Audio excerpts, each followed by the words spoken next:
Hello class 7 champs, मैं हूँ शेफाली अग्रवाल और आज हम आपकी क्लास का chapter number 5 parallel and intersecting line start करने जा रहे हैं। इस वीडियो को पूरा देखने के बाद इस चैप्टर में आप प्रो बन जाएंगे और एग्जाम में किसी भी टाइप का क्वेश्चन इजीली सॉल्व कर पाएंगे। तो प्रो बनने के लिए इस वीडियो को एंड तक बिना स्किप किए जरूर देखना। Before we start, please do like this video and be ready with your pen and notebook. Let's start. आपने अपनी क्लास 6 में line segment, obtuse angle, different type of angles, acute, obtuse and right angle पढ़े हैं। तो quickly इसे हम revise करते हैं अपना नेक्स्ट टॉपिक पे जाने से पहले। लाइन सेगमेंट्स क्या होती है बेटा? दो फिक्स लाइंस को जब हम ज्वाइन करते हैं तो हम एक लाइन सेगमेंट बनती है। ठीक है, तो लाइन सेगमेंट के दो फिक्स्ड पॉइंट्स होते हैं एंड एक फिक्स्ड लेंथ होती है। इसे हम कैसे ड्रॉ करते हैं? पेपर में दो फिक्स लाइन पॉइंट्स को ज्वाइन कर देते हैं तो हमारी लाइन सेगमेंट बन जाती है। लाइन सेगमेंट को डिनोट कैसे करते हैं? ए बी एक लाइन सेगमेंट है, उसको कैसे डिनोट करेंगे? ए बी, और उसके ऊपर एक छोटी सी लाइन ड्रॉ करेंगे।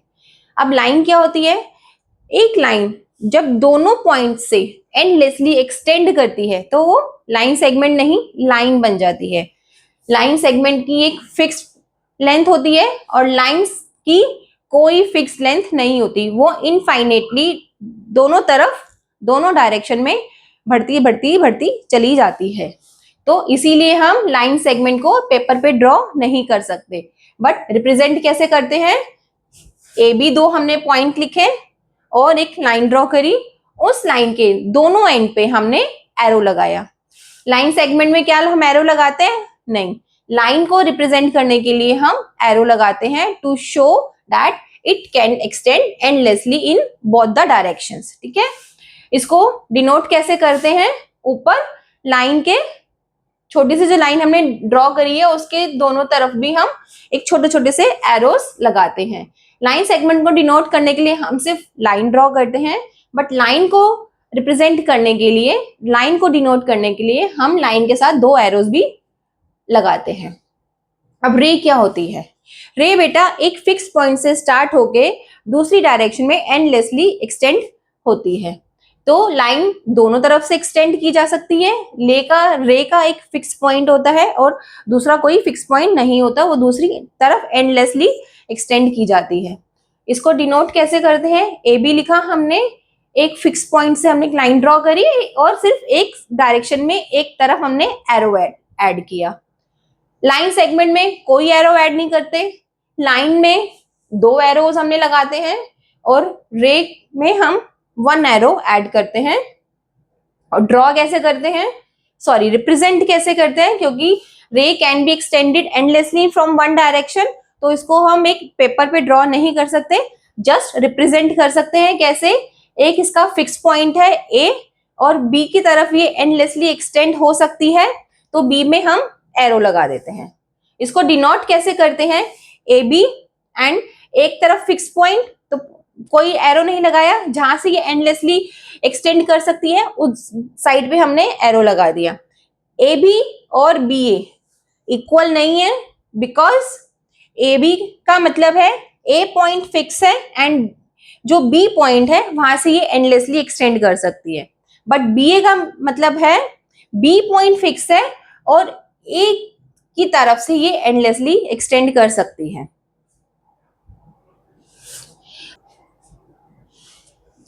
अभी तक हमने लाइन सेगमेंट्स को इंडिविजुअली देखा है without any relation to the other line और लाइन सेगमेंट्स।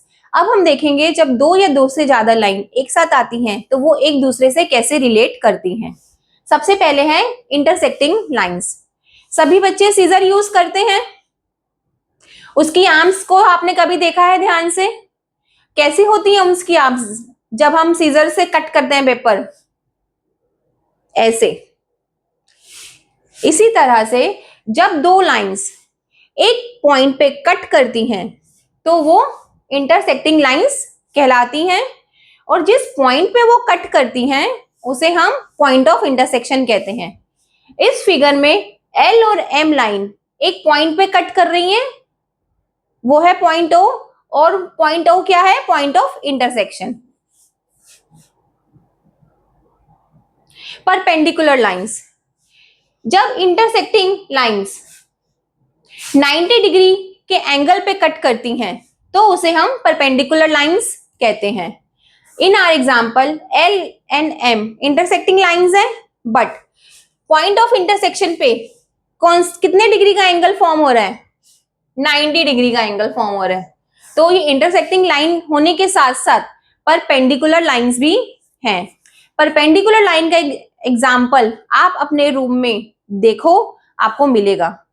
आप जिस फोन, लैपटॉप, डेस्कटॉप से ये वीडियो देख रहे हो उसकी हॉरिजॉन्टल एंड वर्टिकल लाइन को देखो, क्या वो आपस में परपेंडिकुलर है?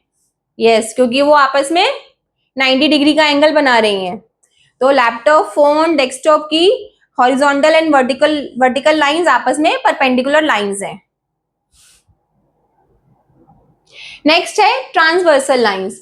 A line that cuts across two or more lines at distinct point is called a transversal line. जब एक लाइन दो लाइंस को टू डिफरेंट पॉइंट्स पे कट करती है तो उसे हम ट्रांसवर्सल लाइन कहते हैं। जैसे एक एल लाइन है और एक एम लाइन है, उसको एक एन लाइन कट कर रही है टू डिफरेंट पॉइंट्स पे। बेटा ध्यान रखना है, टू डिफरेंट पॉइंट्स पे जब कट करती है तो उसे हम ट्रांसवर्सल लाइन कहते हैं। क्या एन यहाँ पे ट्रांसवर्सल लाइन होगी? नहीं। क्यों? क्योंकि ये एल और एम को एक ही पॉइंट पे कट कर रही है, टू डिस्टिंक्ट पॉइंट पे कट नहीं कर रही है, तो ये ट्रांसवर्सल लाइन नहीं होगी। नेक्स्ट है पैरेलल लाइंस। आपने रेलवे ट्रैक देखा है? रेलवे ट्रैक की दोनों लाइंस कैसे जाती हैं? कभी आपस में मिलती हैं? नहीं। चाहे जितना भी लंबा ट्रैक हो, उसकी जो दोनों साइड्स होती हैं कभी आपस में नहीं मिलती हैं। इसी तरह से पैरेलल लाइंस में दो लाइंस हमारी साथ साथ चलती रहती हैं फ्रेंड की तरह, बट कभी आपस में नहीं मिलती हैं और उनके बीच का डिस्टेंस हमेशा सेम रहता है। जैसे एक एल लाइन है और एक एम लाइन है, ये दोनों साथ साथ चल रही हैं, इनके बीच का डिस्टेंस यहाँ भी इतना ही है, यहाँ भी इतना ही है, यहाँ भी इतना ही है, मीन्स इनके बीच का डिस्टेंस सेम है। अब आप अपने रूम में देखो और 5 ऐसे एग्जाम्पल पैरेलल लाइन के फाइंड आउट करो।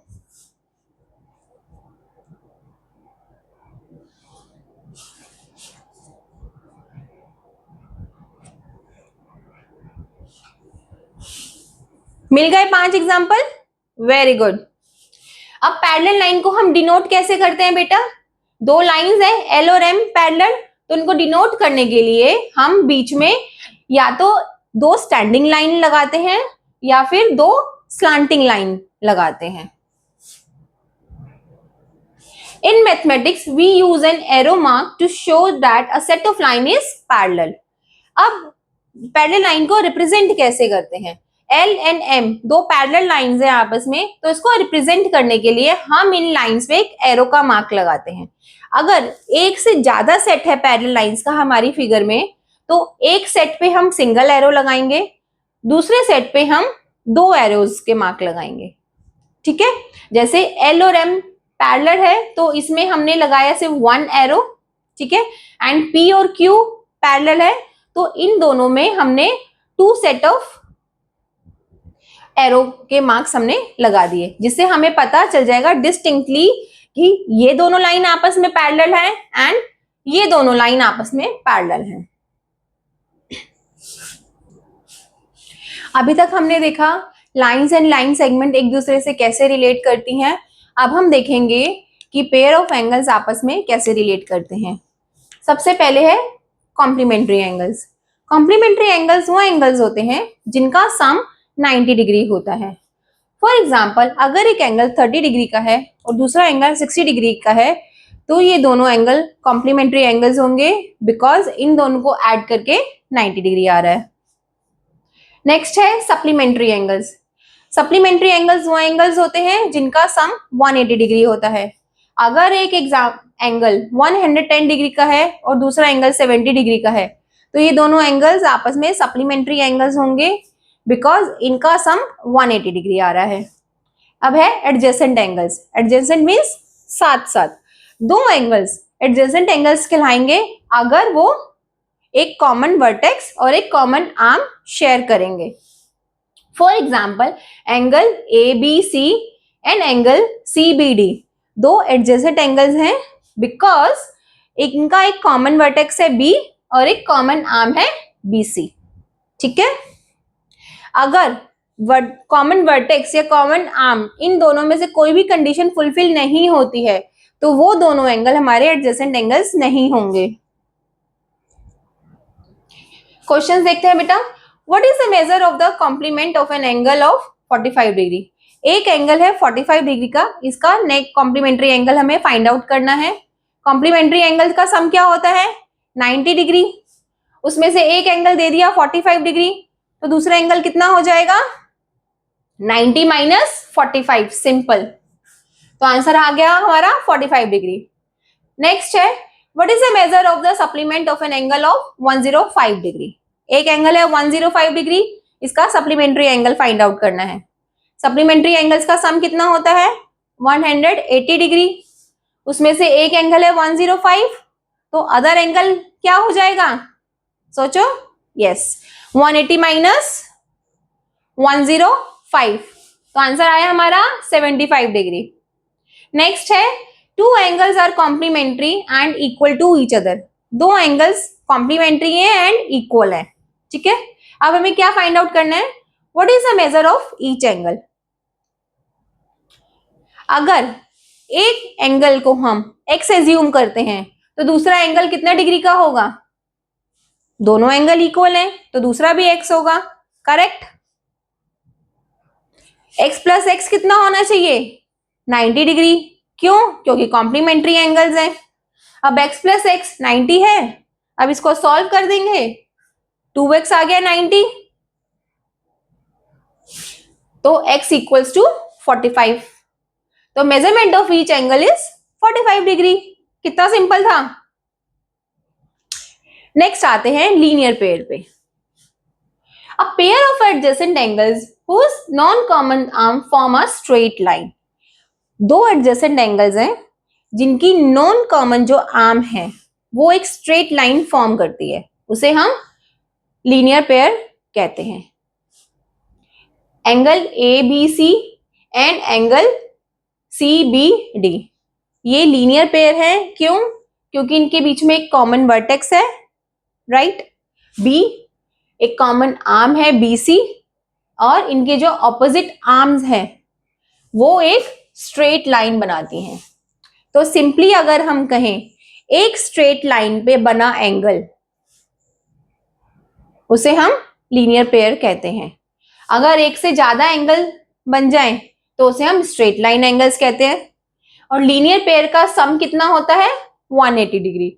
Angle A B C plus angle C B D add करके कितना आना चाहिए 180 डिग्री, क्योंकि लीनियर पेयर का सम 180 डिग्री होता है। अगर सी स्ट्रेट लाइन पे एक से ज्यादा एंगल अगर हम फॉर्म करते हैं, सपोज एक लाइन हमने ऐसे बना दी ई बी ई तो तीन एंगल्स हमारे बन जाएंगे, angle A B C, angle C B E and angle E B D. तो इन तीनों एंगल्स का सम हमारा 180 डिग्री हो जाएगा। नेक्स्ट है वर्टिकली ऑपोजिट एंगल।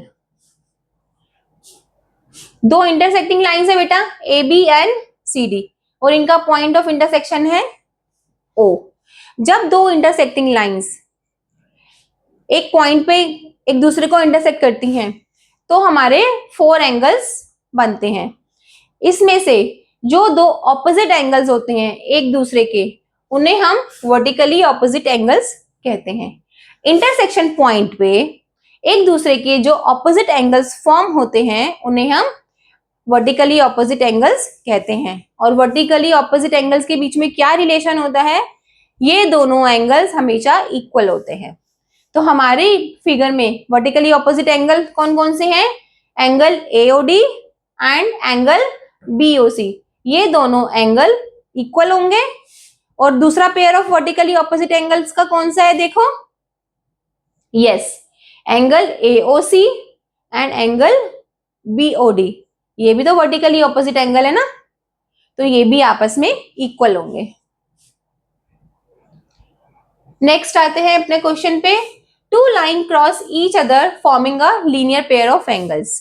ठीक है, एक लीनियर पेयर है हमारे पास, one angle is this and other angle is this. एक एंगल की मेजरमेंट दे रखी है हमें एक्स की टर्म्स में, दूसरे एंगल की मेजरमेंट दे रखी है हमें एक्स की टर्म्स में। Find the value of x, अब हमें एक्स की वैल्यू फाइंड आउट करनी है। ठीक है, हमें क्वेश्चन में क्या दे रखा है, लीनियर पेयर दे रखा है और दो एंगल्स दे रखे हैं एक्स की टर्म्स में। तो सबसे पहले क्योंकि लीनियर पेयर है तो इन दोनों एंगल्स का सम कितना होना चाहिए, यस 180 डिग्री। तो क्या हम 2x plus 10 plus 3x minus 10 this plus this 180 लिख सकते हैं, यस लिख सकते हैं क्योंकि ये लीनियर पेयर है, तो हमने लिख दिया। अब क्या करेंगे, x के लिए सॉल्व कर देंगे। सॉल्व करना सबको आता है, अलजेब्राइक इक्वेशन में हमने सीखा है, x की टर्म्स को इकट्ठा करेंगे, लाइक टर्म्स हम ऐड कर सकते हैं, 2x 3x एक साथ ले आए, प्लस 10 माइनस 10 एक साथ ले आए, 2x और 3x को प्लस किया, 5x इक्वल्स टू 180 डिग्री। तो x कितना हो गया, 180 डिवाइडेड बाय 5, x की वैल्यू आ गई हमारे पास 36। नेक्स्ट क्या पूछा था, find the measure of both angles. अब हमें दोनों एंगल्स की मेजरमेंट फाइंड आउट करनी है। अपनी x की वैल्यू पुट कर देंगे अपनी एंगल्स में, तो क्या आ जाएगा, फर्स्ट एंगल 2x प्लस 10 था, x की वैल्यू पुट करी 36, 2 इंटू 36 प्लस 10, 2 इंटू 36 आ गया 72 प्लस 10 82 डिग्री। सेकेंड एंगल में अपनी 36 पुट की x की जगह, 3 इंटू 36 माइनस 10, तो कैलकुलेट करके आ गया हमारा 98 डिग्री। तो हमारा आंसर क्या आया, x की वैल्यू आ गई 36 डिग्री और बी पार्ट था टू एंगल्स की मेजरमेंट निकालनी थी, वो हमने फाइंड आउट कर ली। फर्स्ट एंगल आ गया 82 डिग्री, सेकंड एंगल आ गया 98 डिग्री, इन दोनों को ऐड करके 180 डिग्री, मतलब हमारा आंसर सही निकला है, हमने सही कैलकुलेट किया है। नेक्स्ट है angles formed by parallel lines and the transversal. अब आते हैं अपने चैप्टर के मेन पार्ट पे। जब दो पैरेलल लाइंस को एक ट्रांसवर्सल लाइन कट करती है तो 8 टाइप्स के स्पेशल एंगल्स फॉर्म होते हैं। दो पैरेलल लाइंस है L और M, इनको एक ट्रांसवर्सल लाइन कट कर रही है T, कितने एंगल्स फॉर्म हुए, 1 2 3 4 5 6 7 8। इन स्पेशल एंगल्स के बीच में क्या रिलेशन है, अब हम देखते हैं। तो सबसे पहले आते हैं corresponding angles. Angles in the exact same relative position at each intersection. Each intersection पे सेम रिलेटिव पोजीशन पे जो एंगल्स होते हैं उन्हें हम corresponding angles कहते हैं। और ये एंगल्स कौन सी शेप बनाते हैं, F की शेप बनाते हैं। तो सबसे पहले एंगल 1 का corresponding एंगल देखते हैं। एंगल 1 कहाँ है, लेफ्ट में और अपर साइड पे, लेफ्ट में और अपर साइड के इंटरसेक्शन के। तो नेक्स्ट इंटरसेक्शन पे लेफ्ट में और अपर साइड पे कौन सा एंगल है, एंगल 5। तो एंगल 1 का कॉरेस्पॉन्डिंग एंगल कौन सा हो गया, एंगल 5। ठीक है, समझ में आया। इसी तरह से एंगल 2 का कॉरेस्पॉन्डिंग एंगल कौन सा होगा, एंगल 2 की पोजीशन क्या है, राइट एंड अपर साइड। ठीक है, अपर राइट है, तो इस इंटरसेक्शन में अपर राइट पोजीशन पे कौन सा एंगल है, एंगल 6। तो एंगल 2 का कॉरेस्पॉन्डिंग एंगल कौन सा हुआ, एंगल 6। सिमिलरली एंगल 3 का कॉरेस्पॉन्डिंग एंगल कौन सा हुआ, एंगल 7। और एंगल 4 का कॉरेस्पॉन्डिंग एंगल देखो कौन सा हुआ, राइट, एंगल 8। अब इन कॉरेस्पॉन्डिंग एंगल्स के बीच में क्या रिलेशन होता है, कॉरेस्पॉन्डिंग एंगल्स हमेशा इक्वल होते हैं।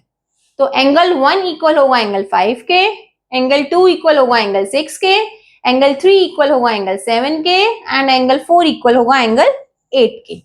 नेक्स्ट है हमारा ऑल्टरनेट इंटीरियर एंगल्स।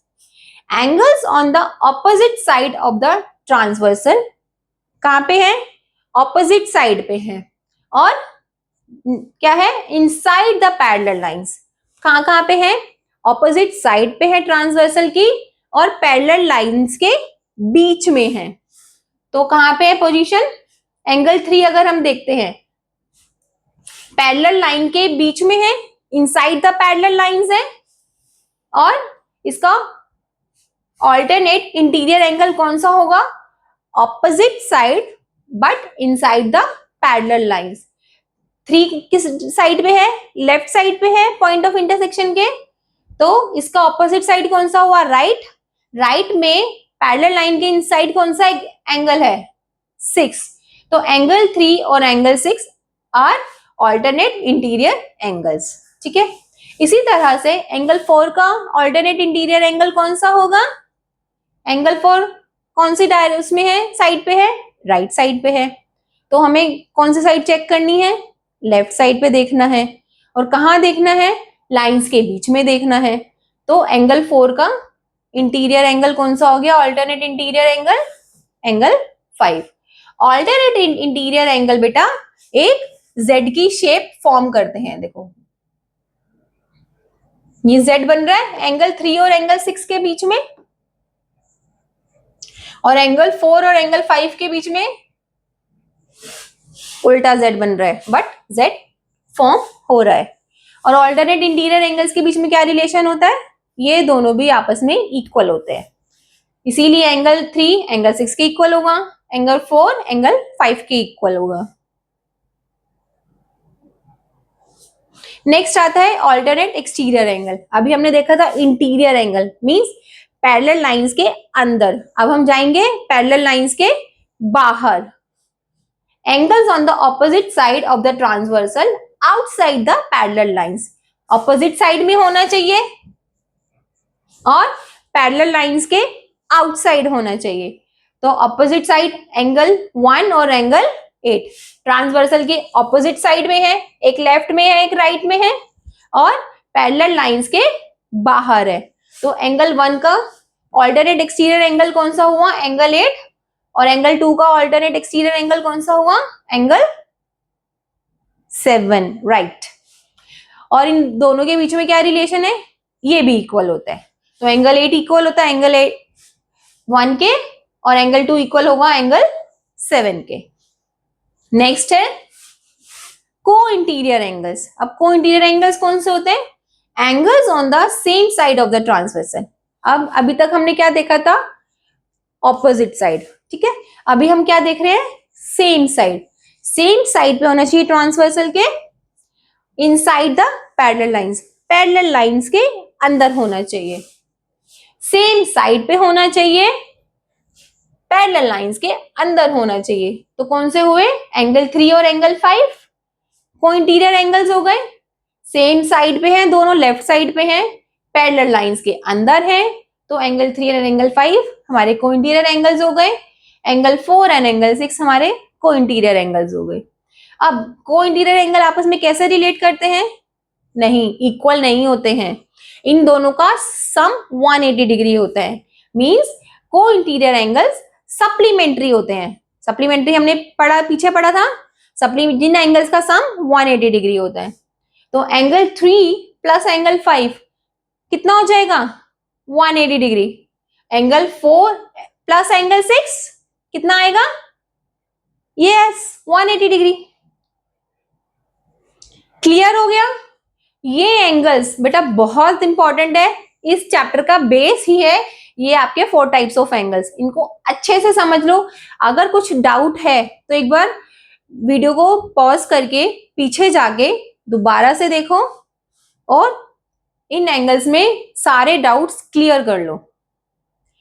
क्विकली अब देखते हैं आपको समझ में आया है या नहीं। इसमें अपने 4 टाइप्स ऑफ एंगल जो भी हमने पढ़े हैं फटाफट आइडेंटिफाई करते हैं। 5 4 3 2 1, चलो कर लिया आपने। कॉरस्पॉन्डिंग एंगल्स, कॉरस्पॉन्डिंग एंगल्स कौन कौन से होंगे, A and E, B and F, C and G, D and H. Alternate interior angles, interior angles कौन से होते हैं? Alternate interior angles parallel lines के अंदर बट ऑपोजिट डायरेक्शन में। सी का हो गया एफ, ई का हो गया डी, ठीक है। Alternate exterior angle transversal line के ऑपोजिट साइड पे, पैरेलल लाइन के बाहर। ट्रांसवर्सल लाइन के ऑपोजिट साइड पे और पैरेलल लाइन के बाहर, ए और एच, बी और जी। को इंटीरियर एंगल्स ट्रांसवर्सल लाइन के सेम साइड पे, पैरेलल लाइंस के अंदर। ट्रांसवर्सल लाइन के सेम साइड पे, पैरेलल लाइंस के अंदर। C and D and D and F. C और ई का सम क्या होगा? 180 डिग्री। डी और एफ का सम क्या होगा? 180 डिग्री। बाकी ये 3 एंगल्स आपस में इक्वल्स होते हैं। Checking for the parallel lines. 2 lines cut by transversal are guaranteed to be parallel. 2 lines आपस में पैरेलल होंगी कब? If any one of these holds true, ठीक है। अभी हमने देखा जब 2 लाइन पैरेलल होती हैं, उनको एक ट्रांसवर्सल लाइन कट करती है, तो 8 टाइप ऑफ स्पेशल एंगल्स बनते हैं। उन स्पेशल एंगल्स के बीच में क्या रिलेशन होती है वो हमने देखा। अगर वही रिलेशन यहाँ पे कोई सी भी एक ट्रू होती है तो वो लाइंस आपस में पैरेलल होंगी। Any pair of corresponding angles are equal. अगर कोई कॉरेस्पॉन्डिंग एंगल इक्वल होते हैं आपस में, मींस वो लाइंस आपस में पैरेलल है। अब हम रिवर्स कर रहे हैं। अभी तक हमें क्या था कि पैरेलल लाइन थी और ट्रांसवर्सल लाइन थी, तो हमने रिलेशन बताया था कि कॉरेस्पॉन्डिंग एंगल्स इक्वल होंगे, ऑल्टरनेट इंटीरियर एंगल इक्वल होंगे, ऑल्टरनेट एक्सटीरियर एंगल इक्वल होंगे और को इंटीरियर एंगल सप्लीमेंट होंगे। बट अगर हमें प्रूफ करना कि लाइंस पैरेलल है या नहीं, इन चारों कंडीशंस में कोई एक कंडीशंस अगर हम प्रूफ कर देते हैं तो उससे हमें प्रूव हो जाएगा कि हमारी लाइंस पैरेलल है। या तो कॉरेस्पॉन्डिंग एंगल इक्वल हम बता दें, या तो alternate interior exterior angle equal है तब हमारी लाइंस पैरेलल हो जाएंगी, या फिर को इंटीरियर एंगल्स का सम 180 डिग्री है तो भी हमारी लाइंस इक्वल प्रूव हो जाएंगी। Let's practice. चैप्टर के जितने भी कॉन्सेप्चुअल पार्ट था वो खत्म हो गया बच्चों। अब हम प्रैक्टिस करते हैं जो भी हमने अभी तक पढ़ा। In the following figure, parallel lines L and M are intersected by transversal T. 2 lines है L and M और ट्रांसवर्सल लाइन कौन सी है? T. If angle 6 is 135 degree, angle 6 की मेजरमेंट हमें गिवन है। What are the measure of the other angles? बाकी angles हमें find out करने हैं। इजी है, सिंपल है। अभी हमने रिलेशंस पढ़ी है। इन 8 टाइप्स ऑफ एंगल्स में क्या होती है वही रिलेशंस यूज करके हम बाकी सारे एंगल्स फाइंड आउट कर लेंगे। एंगल 6 एंगल 2 के इक्वल होगा। एंगल 6 एंगल 2 के इक्वल होगा। क्यों? क्योंकि ये इसका कॉरेस्पॉन्डिंग एंगल है। L और M पैरेलल है, T ट्रांसवर्सल है, तो एंगल 2 और एंगल 6 कॉरेस्पॉन्डिंग एंगल्स हुए और कॉरेस्पॉन्डिंग एंगल आपस में इक्वल होते हैं, तो एंगल 6 इक्वल होगा एंगल 2 के। एंगल 6 की मेजरमेंट दे रखी है 135 डिग्री, तो एंगल 2 कितना हो जाएगा? 135। सिंपल।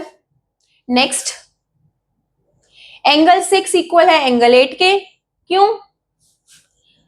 M और T इंटरसेक्ट कर रहे हैं आपस में एक पॉइंट पे, तो एंगल 6 और एंगल 8 क्या हो गए? Vertically opposite angle.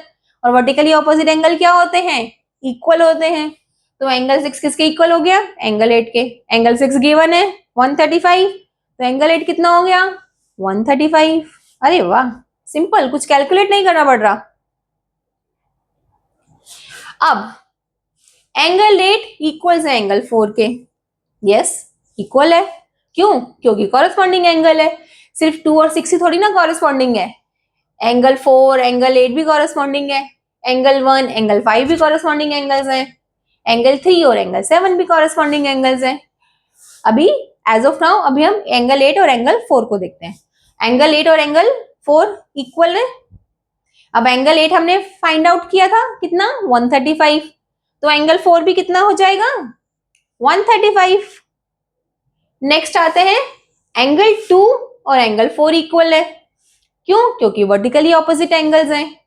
अब एंगल 2 जो है 135 है, तो एंगल 4 भी 135 डिग्री हो जाएगा। सॉरी बेटा ये उल्टा लिखा है, एंगल 4 हमने पीछे 135 डिग्री फाइंड आउट किया था, तो एंगल 2 भी 135 डिग्री हो जाएगा।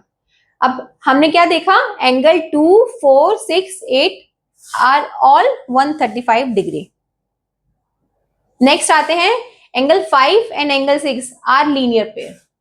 एंगल 5 और एंगल 6 लीनियर पेयर फॉर्म करने हैं। एक स्ट्रेट लाइन पे दो एडजेसेंट एंगल्स हैं, ठीक है, तो इन दोनों का सम कितना हो जाएगा 180 डिग्री। तो एंगल 5 प्लस एंगल 6 कितना हो गया 180 डिग्री। एंगल 6 हमें गिवन है, एंगल 5 प्लस एंगल 6, एंगल 6 की जगह हमने 135 पुट किया, 180 एज इट इज। अब इसको सॉल्व कर देंगे तो एंगल 5 कितना आ गया 45 डिग्री, ठीक है। हमने इतने एंगल्स निकाल लिए। सिमिलरली हम एंगल 1, 3, 7 भी फाइंड आउट करेंगे और देखेंगे कि उन सबका एंगल 45 डिग्री आ रहा है या नहीं, ठीक है। एंगल 1 किसके इक्वल होगा एंगल 5 के, राइट। एंगल 1 एंगल 5 के इक्वल होगा, क्यों? क्योंकि कॉरेस्पॉन्डिंग एंगल है, और एंगल 5 हमने निकाला है कितना 45 डिग्री, तो एंगल 1 भी कितना हो जाएगा 45। एंगल 1 45 का है, तो एंगल 3 भी 45 का होगा, क्यों? वर्टिकली ऑपोजिट एंगल, ठीक है। एंगल 3 45 का है, तो एंगल 7 भी 45 का हो जाएगा, क्यों? एंगल 3 का कॉरेस्पॉन्डिंग एंगल, ठीक है। सिंपल बच्चों, कोई डाउट? कितना सिंपल था, बस हमने जो रिलेशन पढ़ी अपनी एंगल्स की उसी को जस्ट यूज किया और फटाफट अपना क्वेश्चन सॉल्व कर दिया। नेक्स्ट है, in the following figure lines L and M are intersected by a transversal line. दो लाइन्स है L and M, एक ट्रांसवर्सल लाइन T से इंटरसेक्ट कर रही है। एंगल A गिवन है 120 डिग्री, एंगल F गिवन है 70 degree. Are lines L and M, अब हमें बताना है कि क्या L और M are parallel to each other. क्या L और M पैरेलल है? अभी हमने जब पढ़ा था लाइंस पैरेलल होने के लिए कंडीशन फुलफिल होनी चाहिए, हमने 3-4 कंडीशन देखी थी, उनमें से अगर हम कोई भी एक कंडीशन हमारी इस इमेज में इस फिगर में फुलफिल होती है तो हमारी लाइंस L और M पैरेलल हो जाएंगी, अदरवाइज नहीं होंगी। तो देखते हैं बच्चों, since angle A is 120 degree, angle A 120 degree है, तो एंगल B कितना हो जाएगा 60 डिग्री। क्यों? क्योंकि एंगल A और एंगल B क्या है लीनियर पेयर्स हैं, तो लीनियर पेयर का सम कितना होता है 180 डिग्री। एक एंगल 120 डिग्री का है, 120 डिग्री का है, तो दूसरा कितना हो जाएगा 180 माइनस 120 60 डिग्री। तो एंगल B आ गया हमारा 60 डिग्री, और एंगल F कितना है 70 डिग्री। B और F के बीच में क्या रिलेशन दिख रहा है आपको? अगर ये लाइंस पैरेलल होती तो B और F के बीच में क्या रिलेशन है? यस, ये दोनों कॉरेस्पॉन्डिंग एंगल्स है, तो इसी को हम आगे देखेंगे। B is corresponding angle of angle F। If L and M are parallel, angle B should be equal to angle F, ठीक है, इक्वल होना चाहिए। बट एंगल B जो है 60 डिग्री है, एंगल F जो है 70 डिग्री है, तो क्या ये इक्वल है? नहीं, इक्वल नहीं है, तो हमारी कंडीशन फुलफिल हुई है? नहीं। तो इसीलिए हमारी जो लाइंस हैं वो भी पैरेलल नहीं है।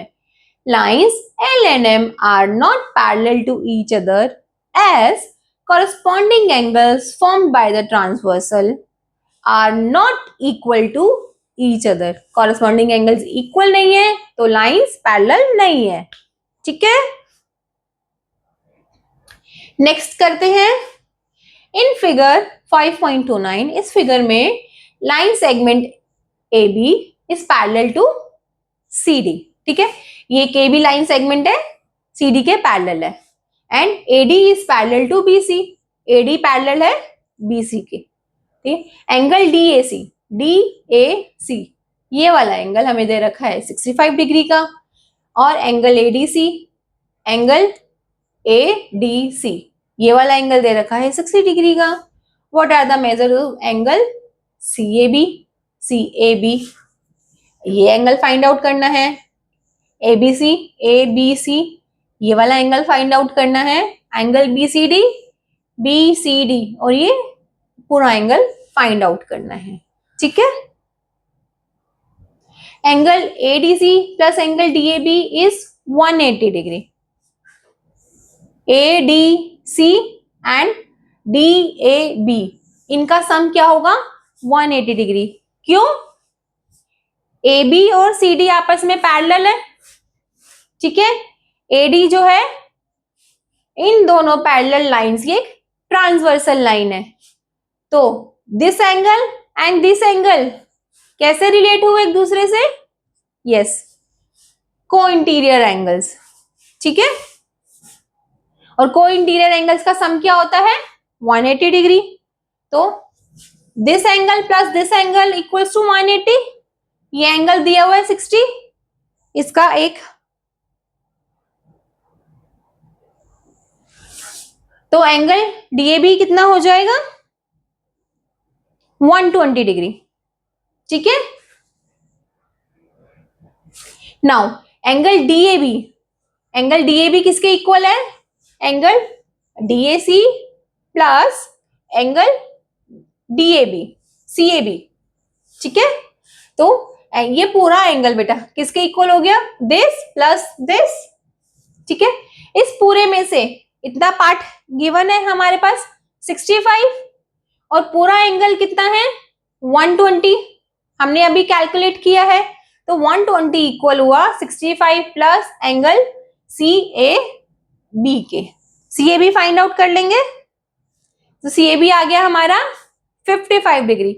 सी ए बी कितना हुआ 120 माइनस 65, कैलकुलेट करके आया 55.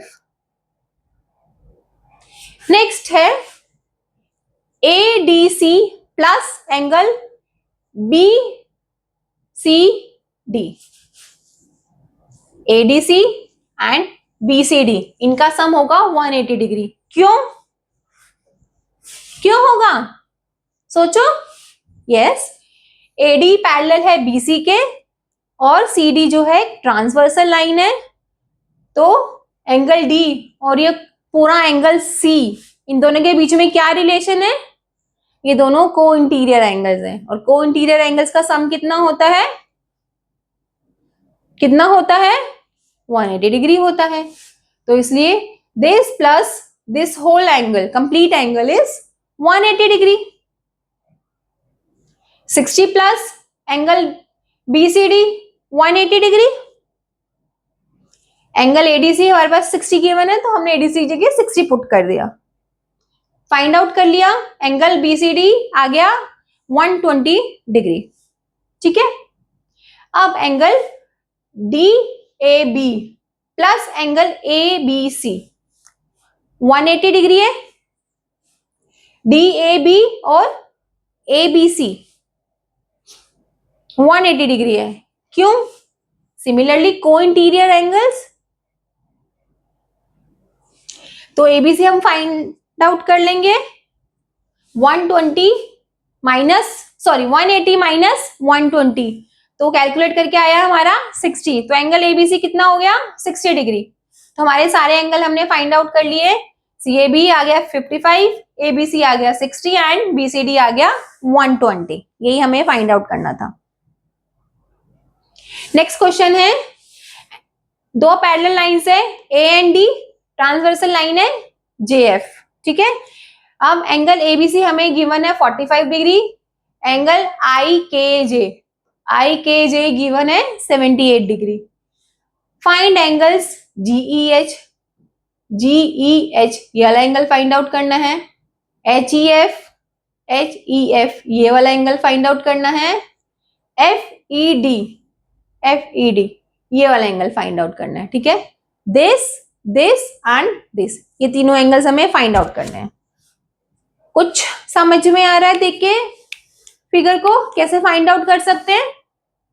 कोई रॉकेट साइंस नहीं लगानी है, बस जो एंगल्स हमने पढ़े हैं उन्हीं को ही देखना है, कौन सा एंगल कहाँ दिख रहा है हमें, उसका कॉरेस्पॉन्डिंग एंगल, उसका ऑल्टरनेट इंटीरियर एक्सटीरियर और कोइंटीरियर एंगल्स देखने हैं और अपने ये वाले एंगल्स फाइंड आउट करने हैं। GEH equals to ABC, angle GEH equals to ABC, क्यों? ऑल्टरनेट एक्सटीरियर एंगल्स, एक लाइन AI और GD ये जो है पैरेलल है और ये लाइन GCH लाइन जो है ट्रांसवर्सल लाइन है इन दोनों लाइंस की। एंगल ABC ट्रांसवर्सल के राइट साइड पे है, तो इस ट्रांसवर्सल के ऑपोजिट साइड पे एंगल कौन सा बना? GEH। ठीक है, तो angle ABC and angle GEH एक दूसरे के ऑल्टरनेट एक्सटीरियर एंगल्स हैं। बेटा एंगल पहचानने अगर आपको आ जाते हैं फिगर देख के, तो आपको ये सब क्वेश्चंस करने में कोई भी प्रॉब्लम नहीं आने वाली है। तो बस एंगल को आइडेंटिफाई करो और अपना क्वेश्चन सॉल्व कर लो। एंगल ABC दे रखा है 45 डिग्री का, तो एंगल GEH कितना हो जाएगा? इक्वल है 45 डिग्री। सिंपल, बस हमने एंगल को आइडेंटिफाई किया और एंगल की मेजरमेंट कैलकुलेट कर ली। नेक्स्ट है angle FED equals to angle IKJ। FED equals है एंगल IKJ के, क्यों? क्योंकि ये भी ऑल्टरनेट एक्सटीरियर एंगल्स है। अब इस ऑल्टरनेट एक्सटीरियर एंगल कैसे है? दिस लाइन और दिस लाइन पैरेलल है और ये वाली लाइन ट्रांसवर्सल है। अब इस वाली लाइन को हम भूल जाते हैं, ठीक है ना? दो लाइन पैरेलल है और ये ट्रांसवर्सल है, तो इसका ट्रांसवर्सल के ऑपोजिट साइड पे पैरेलल लाइंस के बाहर ऑल्टरनेट एक्सटीरियर एंगल्स, हमारे ये दो एंगल फॉर्म हो रहे हैं। तो एंगल FED कितना हो जाएगा? 78 डिग्री, बिकॉज IKG हमें गिवन है 78 डिग्री का। दो एंगल तो हमने फाइंड आउट कर लिए। अब नेक्स्ट क्या है? इन तीनों एंगल्स का सम कितना होगा? 180 डिग्री। हमने पढ़ा था एक स्ट्रेट लाइन पे जो एंगल्स बनते हैं, चाहे वो लीनियर पेयर होता है उसका सम 180 डिग्री होता है। अगर दो से ज्यादा एंगल्स बन रहे हैं तो उन सभी एंगल्स का सम 180 डिग्री होता है। Sum of angles on a straight line is 180 degree. तो इन तीनों एंगल्स का सम 180 डिग्री हो जाएगा। दो एंगल्स हम फाइंड आउट कर चुके हैं, तीसरा फाइंड आउट कर लेंगे। 45 HEF as it is, FED की वैल्यू कितनी कैलकुलेट करी थी? 78। फर्दर कैलकुलेट करेंगे तो HCF कितना आ गया हमारे पास? 57। तो तीनों एंगल्स हमने निकाल लिए, 45 degree, 78 degree, 57 degree. Simple. What is the measure of angle NOP in the following figure? A figure दे रखी है, इसमें NOP का मेजर हमें निकालनी है। तो हम क्या करेंगे बेटा? पैरेलल लाइंस कौन सी है? LM and PQ। ठीक है, अब यहाँ पे बीच में हमें कोई और पैरेलल लाइंस दिख रही हैं? यहाँ पे कहीं पे कोई पैरेलल लाइंस नहीं दिख रही, तो हम खुद से पैरेलल लाइंस ड्रॉ करेंगे। LM के और PQ के दो पैरेलल लाइंस ड्रॉ करेंगे, एक N पे एंड एक Q पे। सॉरी, ये क्या है? O है, O पे। तो हमने दो पैरेलल लाइंस ड्रॉ करी, EF जो N को कट कर रही है और GH जो O से पास कर रही है। अब हमारे पास कितनी पैरेलल लाइंस है?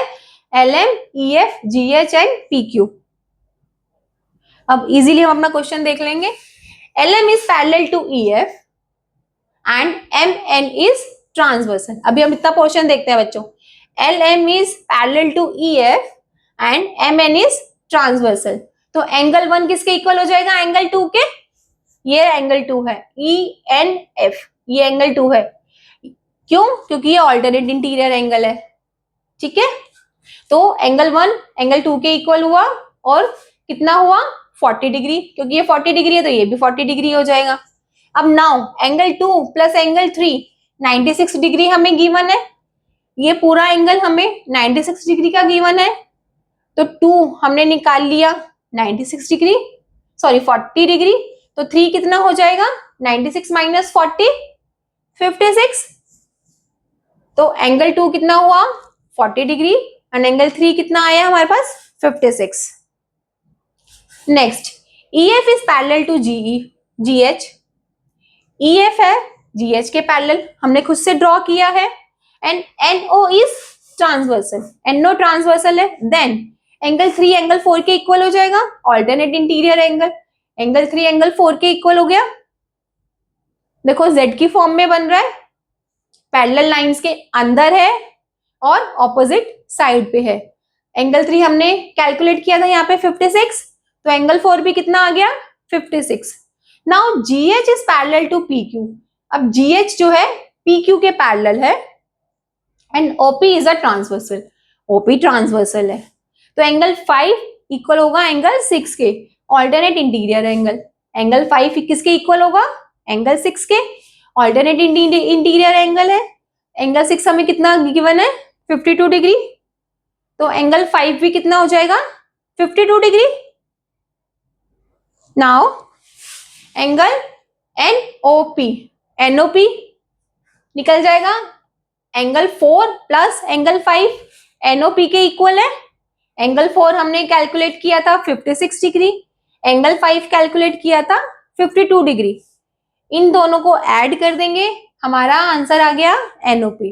और यही हमें कैलकुलेट करना था, यही हमें फाइंड आउट करना था, एंगल NOP। तो एंगल NOP कितना आया हमारा? 108 डिग्री। Now mathematics worksheet. काफी क्वेश्चंस प्रैक्टिस कर लिए बेटा। अब मैंने आपकी प्रैक्टिस के लिए यहाँ पे एक वर्कशीट दी है। इस वर्कशीट को जरूर करना, ताकि आपका कॉन्फिडेंस एक नेक्स्ट लेवल पे जा सके। ठीक है, इस वर्कशीट में 5 सेक्शंस है, 1 2 3 4 5 मार्कर क्वेश्चन, जैसे कि आपके एग्जाम में पूछे जाते हैं। इस वर्कशीट को करने के बाद आपका कॉन्फिडेंस बहुत बूस्ट होगा और आप एग्जाम में हर टाइप का क्वेश्चन सॉल्व कर पाओगे। तो वीडियो को पॉज कीजिए और इस वर्कशीट को कीजिए। और अगर इस वर्कशीट को अभी नहीं करना है तो आप स्क्रीनशॉट लेके सेव भी कर सकते हैं और डिस्क्रिप्शन में से इस वर्कशीट को डाउनलोड कर सकते हैं। Section B 2 marks questions, section C 3 marks question, section 4 long answer question 4 marks each, section 5 advance challenge problem 5 marks each. Question solve करने के बाद डिस्क्रिप्शन में दी गई वर्कशीट में से आपको अपने आंसर्स, अपने सॉल्यूशंस क्रॉस चेक करने हैं, जिससे आपको पता चले कि आपके सही आंसर, सारे आंसर सही हैं या नहीं। अगर कोई डाउट रह गया तो इस वीडियो को दोबारा देखना। अगर स्टिल कोई डाउट रह जाए तो मुझसे कमेंट करके पूछ सकते हैं, या फिर इस मेल आईडी पे मुझे मेल भी कर सकते हैं। अगर ये वीडियो आपको अच्छी लगी हो तो इस वीडियो को लाइक और हमारे चैनल को सब्सक्राइब जरूर कीजिए और अपने फ्रेंड्स के साथ जरूर शेयर करना, ताकि वो भी इस चैप्टर में प्रो बन सके। प्रैक्टिस करते रहिए, स्मार्ट बनते रहिए। मिलते हैं आपसे अपनी नेक्स्ट वीडियो में नए चैप्टर के साथ। Bye bye.